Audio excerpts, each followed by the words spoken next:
James Corbett here, CorbettReport.com, and once again I just wanted to take a moment before today's eye-opener to update you as to the status of the second quarter fundraiser for BoilingFrogsPost.com, which of course is the website that brings you the eye-opener every week. And unfortunately I have to announce that we are at the end of the fundraising, the second quarter fundraising drive, and we're just over halfway to the goal, $6,500 raised out of $12,000. So again, I don't know what this means for the future of the website and the content that it will be able to deliver, but we will wait for Sibel to make an announcement on that and to see how this will affect the future of the website. But I do want to take a moment to thank all of the people who did contribute to this fundraising drive and remind you that there is still a day or two left on this fundraising drive for those who do wish to continue to contribute.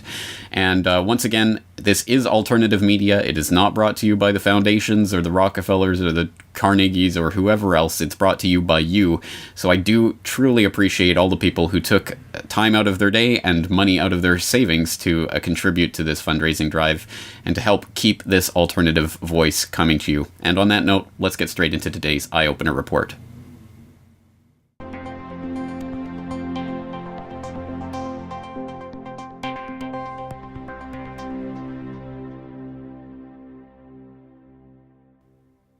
One does not have to scratch the surface of pop culture very deeply to see that schools are nearly universally portrayed in our society as boring, stultifying, prison-like environments where students have to struggle to maintain consciousness.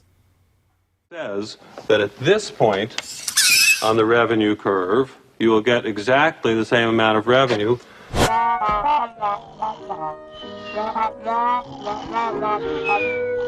And remember, a child worries constantly about his educational future.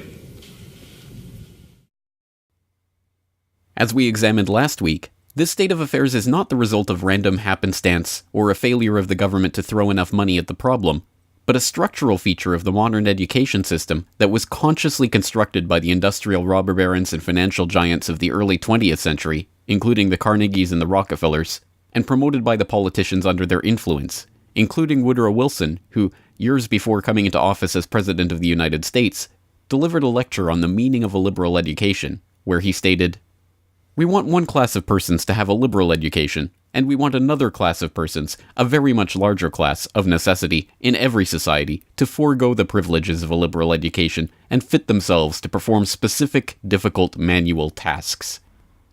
Sadly, this agenda, to the extent that it had not already been enacted at the time of Wilson's speech, has been fully realized today.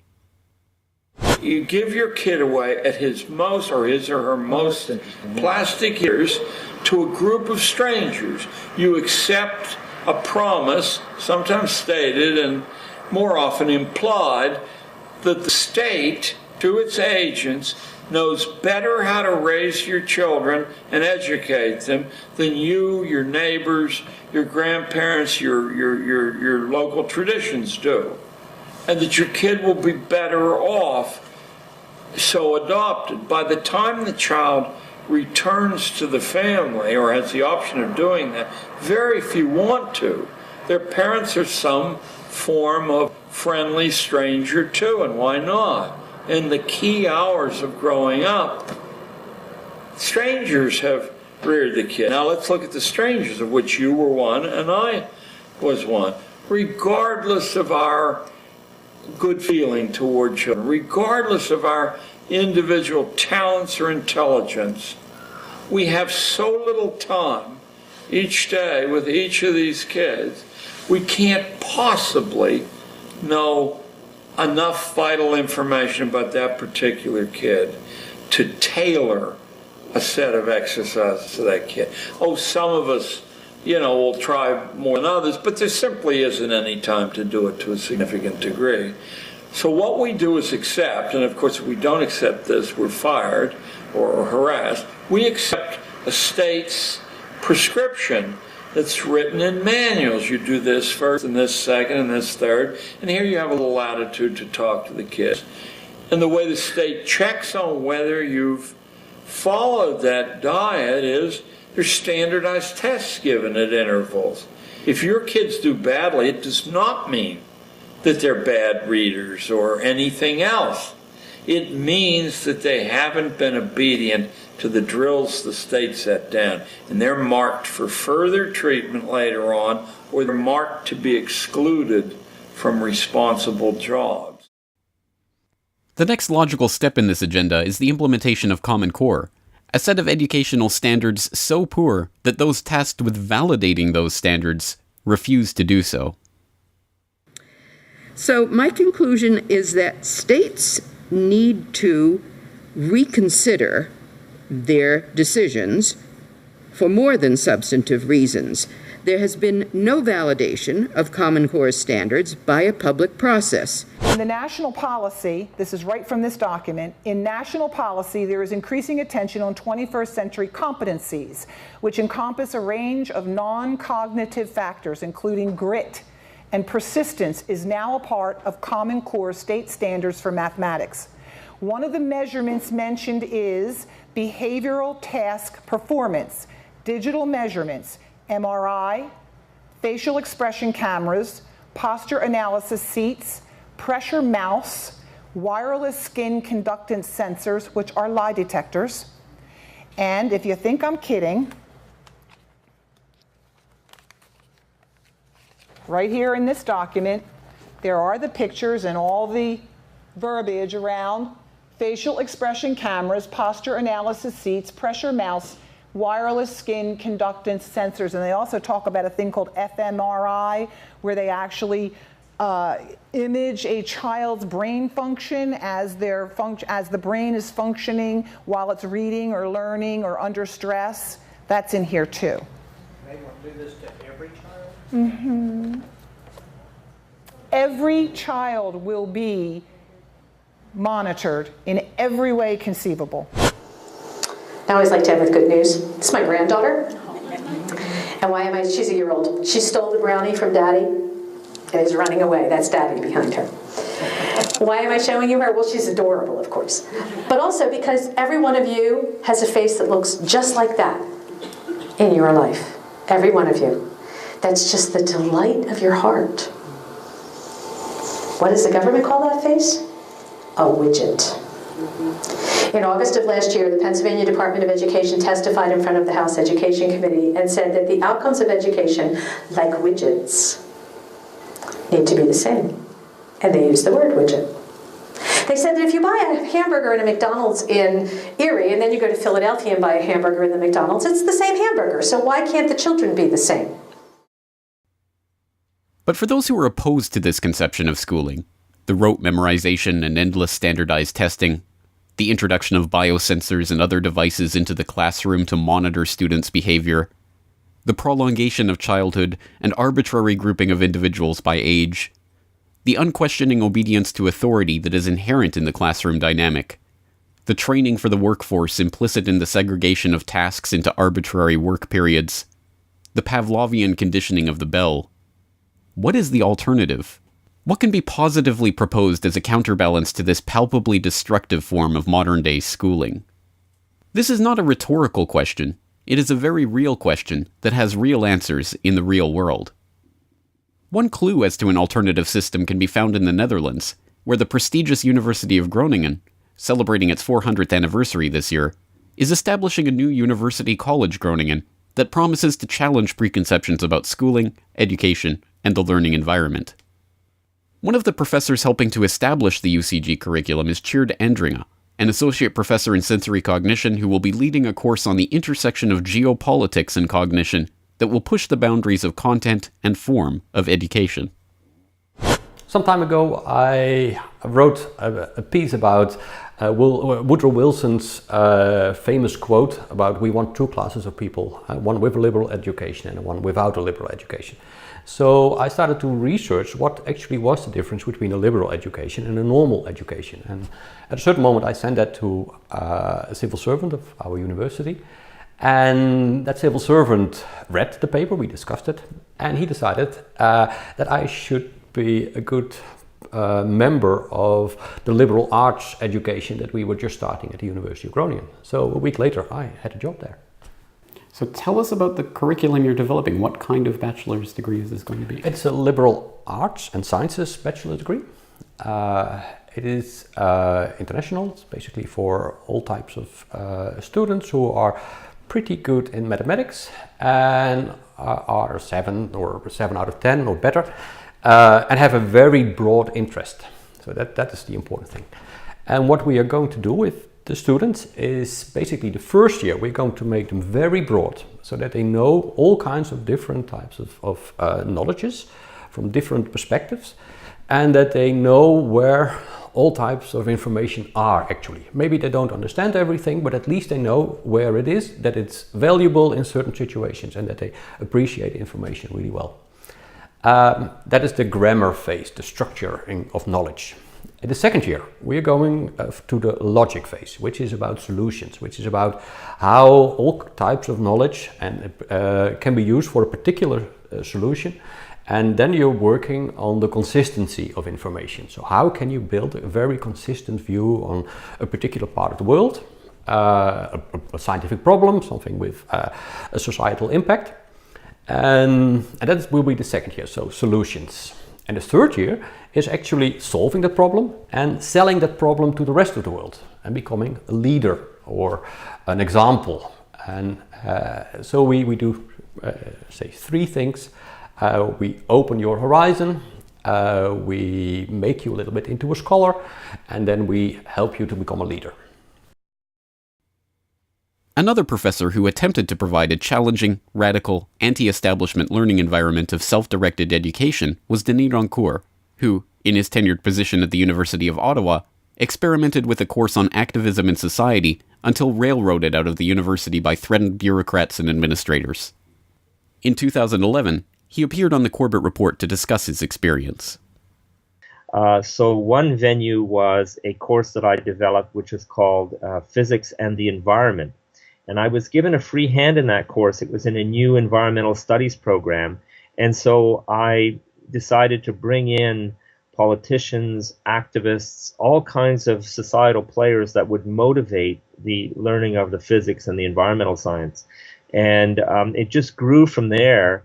And it allowed me to expand and experiment with pushing the limits in a way. And it eventually led to, in 2005, what I called academic squatting, which was to take over this course completely and allow the students and the professor, myself, together to define what it was going to be and how it was going to satisfy our needs and exactly how we wanted to use it in our education. And the administration flipped out when they saw that I was doing this, that I'd opened the class to the community, that I allowed everyone to come into the classroom who wanted to. So there was all kinds from the community. We filled a large auditorium, and we applied a very novel pedagogical methods, parallel work groups. The students were deciding the curriculum as they went. There was a lot of vibrant discussion.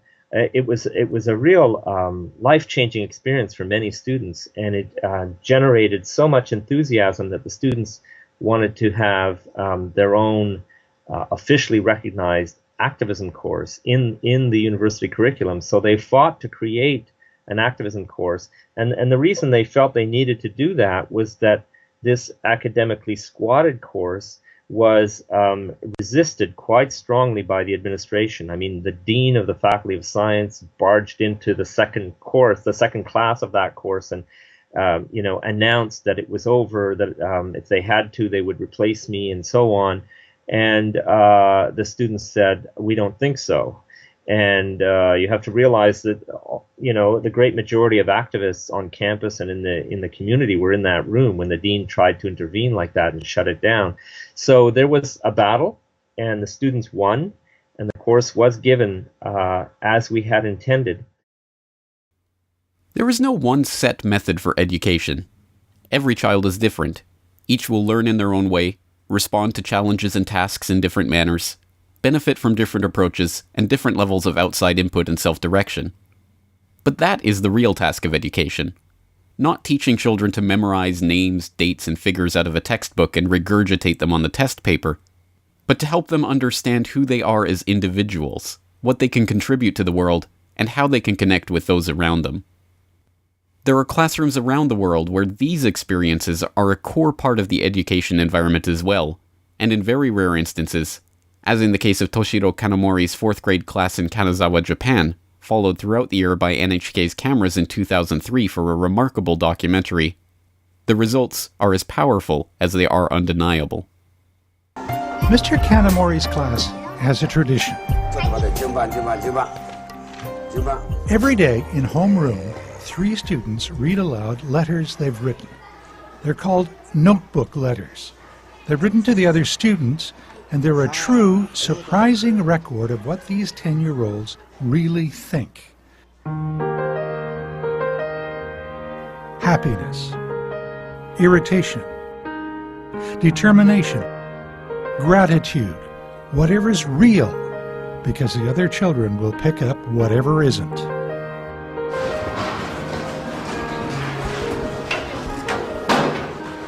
Late April, Ren Sueda comes to class for the first time in 4 days.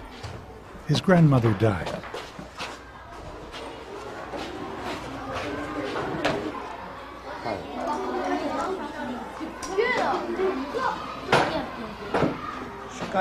In his notebook, Ren writes about the death, the funeral, his loss. 21日の日曜日、呼ばれて2階に行ったらおばあちゃんは亡くなっていた。おばあちゃんは眠るように亡くなっていた。おばあちゃん They were worried. They didn't know why Ren was away. Now they're moved at his pain and saddened by his loss. 告別式だった。最後のお別れに花をいっぱい入れてあげた。僕は涙がボロボロと出た。みんなも泣いていた。バスで火葬場へ行った。1時間ぐらいでおばあちゃんは骨になっていた。おばあちゃんがいなくなって寂しいです。手挙げてる人全員立ちなさい。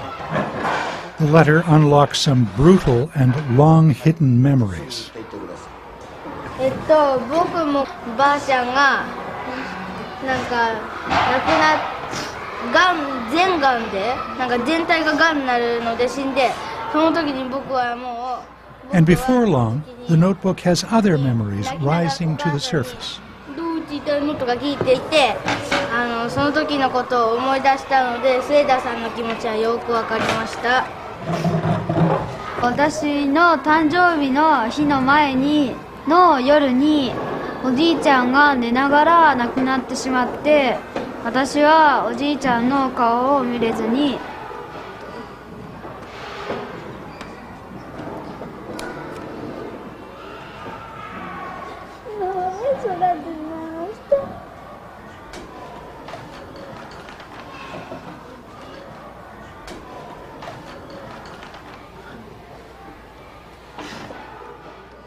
Mifuyu has been holding down her memories for more than half her life.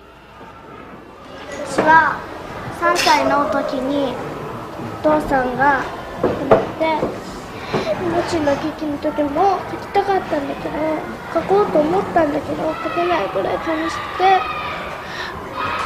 それで私はお父さんが亡くなった時には3歳だったんだけどそういうことが分かっててそれで She'd been afraid to talk about her father. She didn't want to seem different. She paid a price. 育ってたんだけどでも涙が止まらなくて電話ができないぐらいだったのでその話を聞いて私はすごく楽しかったです。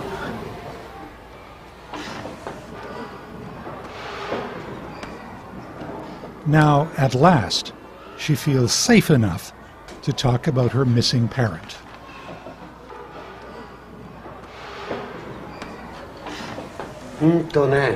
この学級で一番僕は辛い経験を持っているのは美冬だと思う。で、今日は僕は美冬がそのことを、いつも心にしまっておくと辛い。ね、な美冬。だから一度は美冬がお父さんのことをみんなの前で言った方が気が楽になるだろうなと思ってたけども、その心をね、レンちゃんの頼りも開いてくれたわけだ、手紙のことな。こ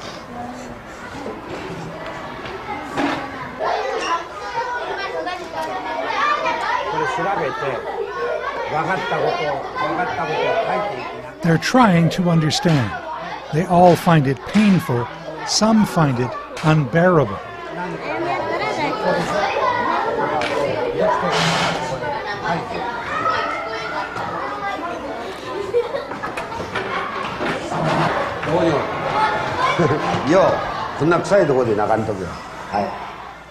Yo Enomoto is the class spark plug, high energy, charming. Now he's remembering the death of his grandmother. そう思い出した。あ？それはいいこと、素敵なこと。はい。でも、はい、元気よくだ。はい、食べよう。はい。一番はやっぱり共感だろうと思うね。まあ、僕なんか大好きな言葉に、心に人を住まわせる。心に定員はないから、そうやってみんなに語ってみんなに共感してもらって本当にこう聞く相手がいると、そうやって自分の心の中に人が住み着く、それが手紙ノートのものすごい大きな意味かなと思って。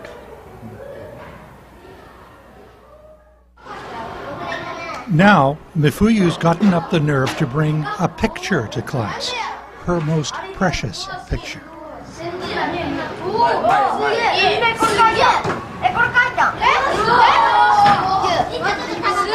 Her father was a designer.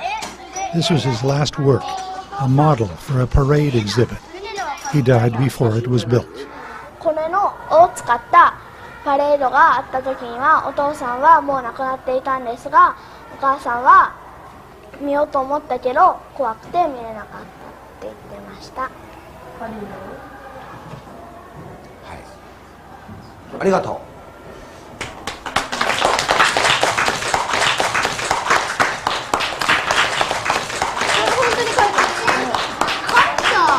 引っ張らないように見てくださいね。She didn't want to seem different. Now she's more a part of the class than ever. And now she can talk about her father and smile. For parents, teachers, school administrators, and others who have a genuine concern about the Common Core approach to education, it is important to note that there are educational alternatives out there. Alternatives that have nothing to do with larger school budgets, rewritten textbooks, or biometric scanners in the classroom. Alternatives that are not funded by the Bill and Melinda Gates Foundation or evaluated on a standardized testing regime that rewards rote memorization. Alternatives that encourage children to become an active part of their own education and shape their own course toward adulthood. But do the American public, or indeed the public of the world, have the courage to explore these alternatives? Or will they lay down yet again and give in to the institutional inertia of the status quo? This video is brought to you by the subscribers of BoilingFrogsPost.com. For more information on this and other topics, please go to BoilingFrogsPost.com. For more information and commentary from James Corbett, please go to CorbettReport.com.